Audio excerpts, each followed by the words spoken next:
The number of phone calls, and I'm sure that my noble brothers, Abu Hakim, Abu Idris, Abu Fudail, and others will agree.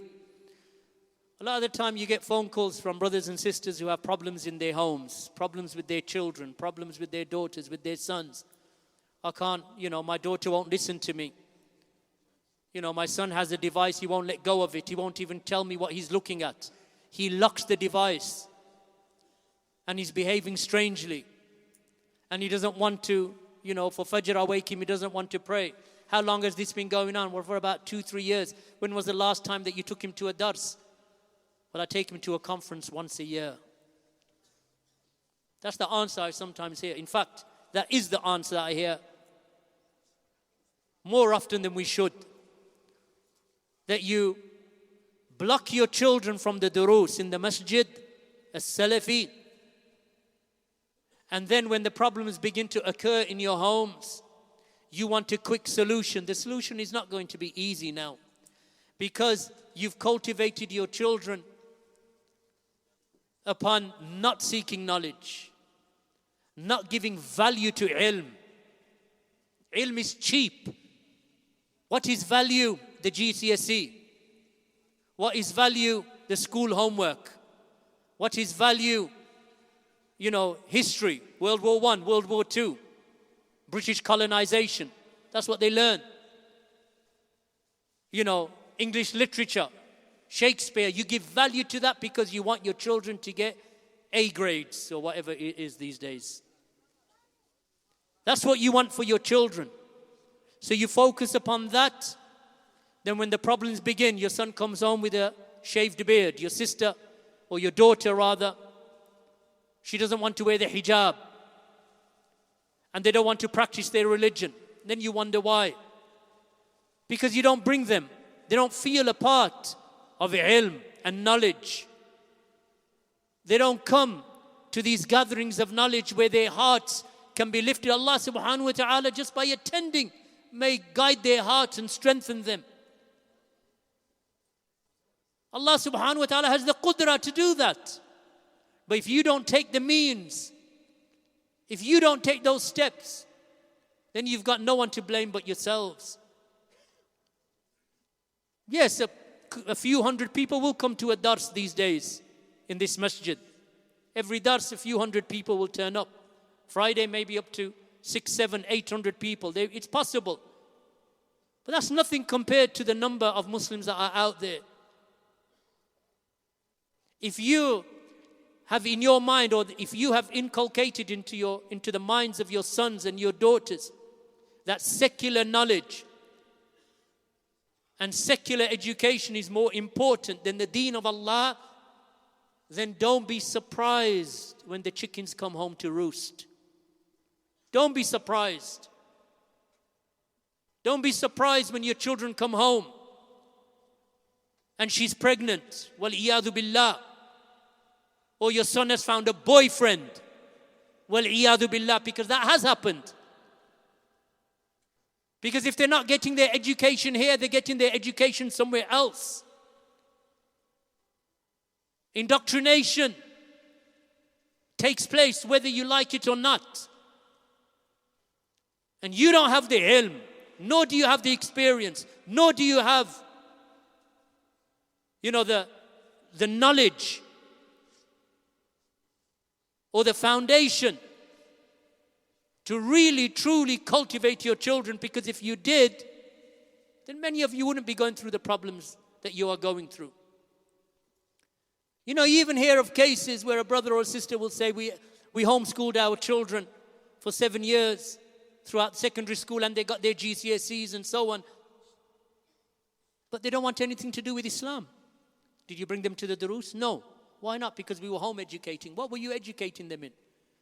Well, we had a tutor for English, we had a tutor for maths, we have a tutor for science, we had a tutor for this, we have a tutor for that. So who's teaching them tahara? Who's teaching them salah? Who's teaching them purification of the soul? Who's teaching them about strengthening the heart? Who's teaching them the tafsir of the Quran? Who's teaching them the seerah and the life of Allah's Messenger sallallahu alayhi wa sallam? Who's teaching them all of that? This is what many in our community fail to understand. So what they like to do is to stick their heads in the sand and pretend it's not happening up until it happens. And then they just have to live with what they've got after that. Well, alhamdulillah, if I can keep them away from homosexuality, it's all right. So it becomes, bring it down to the lowest common denominator. Well, he's still a Muslim. Imagine that. How's your son? MashaAllah, he's still a Muslim. So by the skin of his teeth, he's still a Muslim. And that's what you have pride in? Being a Muslim is default. It's the default position. Just like you're standing on this earth. That's the default position. So when a person says, well, he's still got his Islam, does he pray? Well, I'm encouraging him. Does she wear hijab? Well, it's slackening a bit, but, she's decided now that she's going to cover herself at least from the shoulders to her feet. And then we'll move on from there. Because when you drop things and you judge progress on the basis of the lowest common denominator, alhamdulillah, my son's not homosexual. You take pride in that because you know that there are a lot of things that he's failing in. So now you're trying to just stop him from falling into, between the gaps, into things that are even more evil than what he is already engaged in. He listens to music, shaves his beard.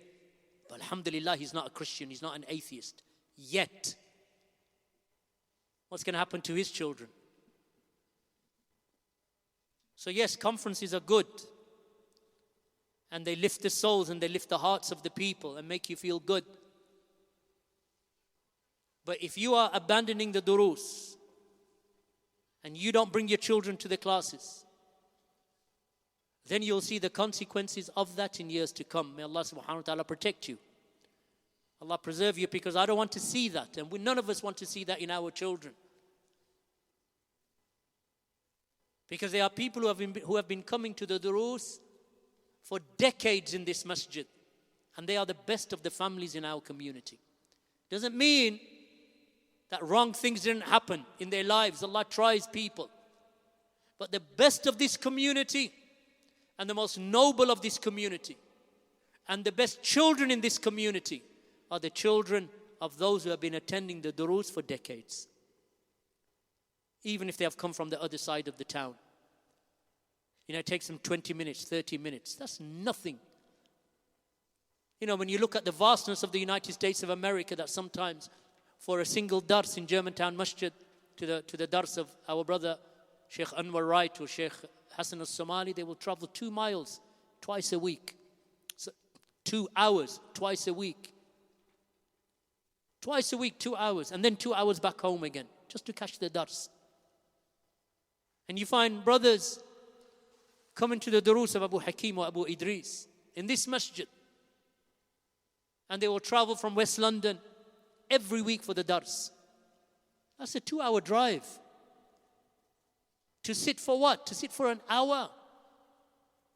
The time that they sit is less than it takes for them to travel to the dars.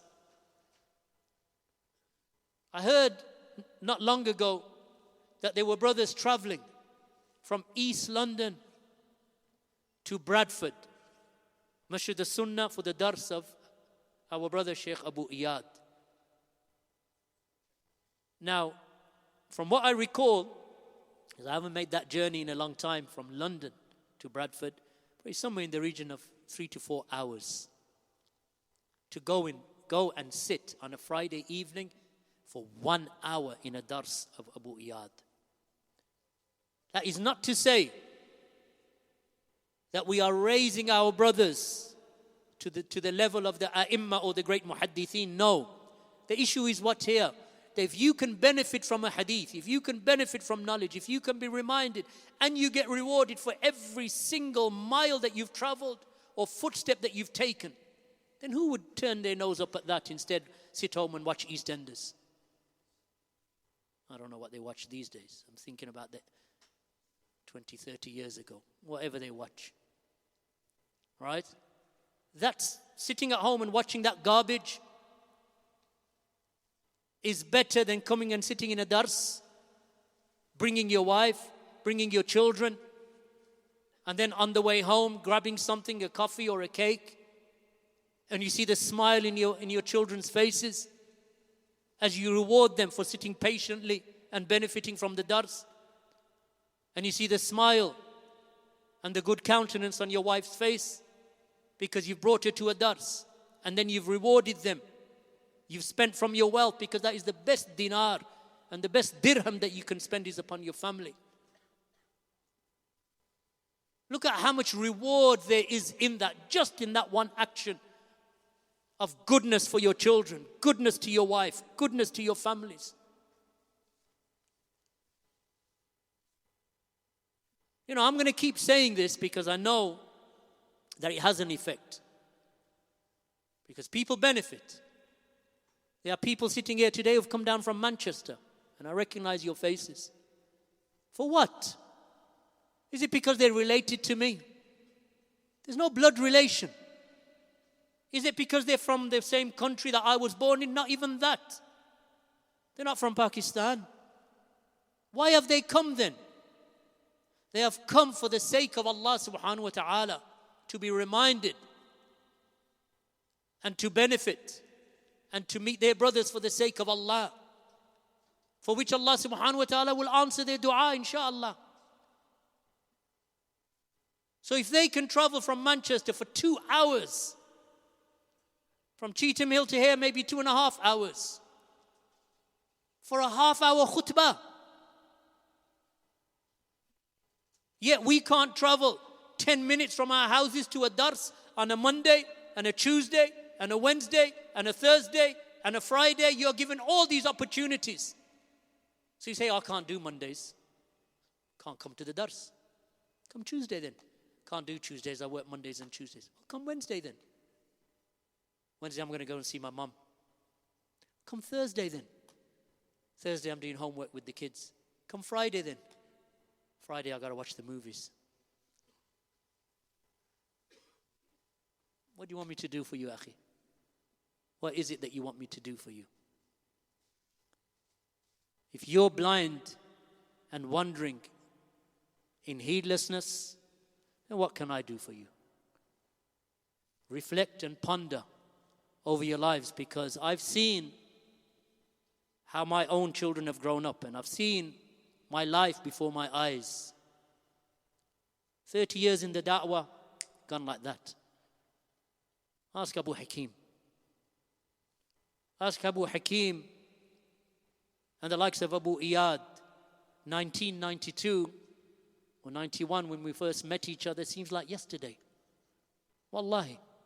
Sitting in the house of Sheikh Rabi with Abu Hakim and with 1 or 2 other brothers back in 96 or 97, seems like yesterday. So you say, oh, remember that time? When was that, Ustad? That was in 95. 95, I was born in 2002. But to us, it's gone so fast that looking back at it now, and you think, these children that we raised with our own hands, that they have children. We are great-grandparents now. Abu Hakim, myself, Abu Idris, grandparents. Because that's what happens. And before you know it, the opportunities that you had, you lost them because you didn't listen. Good, your son has got A-levels and a degree. What does he do with it? He works in a finance house. MashaAllah. He memorized half the Quran and you put him in a riba-based finance house or in a bank. He's clean-shaven, musbil, tight trousers. Prays once a day, but at least he prays all 3 prayers that once a day. So when he comes home, he prays Fajr before he leaves. Then he prays Dhuhr, Asr and Maghrib at Maghrib time. But he has to go to bed early, so he might as well just pray Isha as well. I've heard stories like this.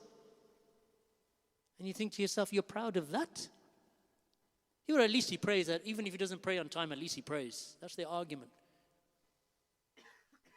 How do you know Allah is going to accept that prayer outside of its time? Because from the conditions of the prayer, it must be prayed within its time.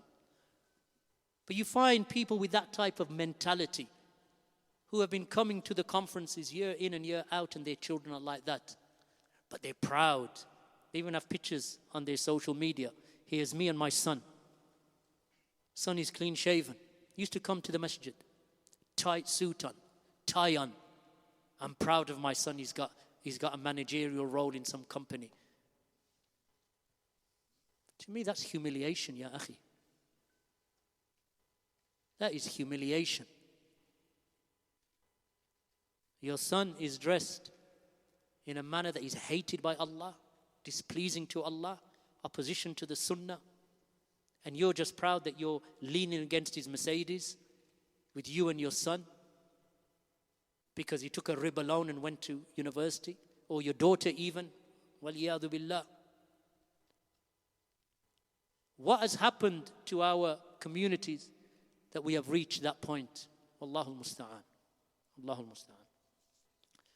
Finish upon that, inshaAllah.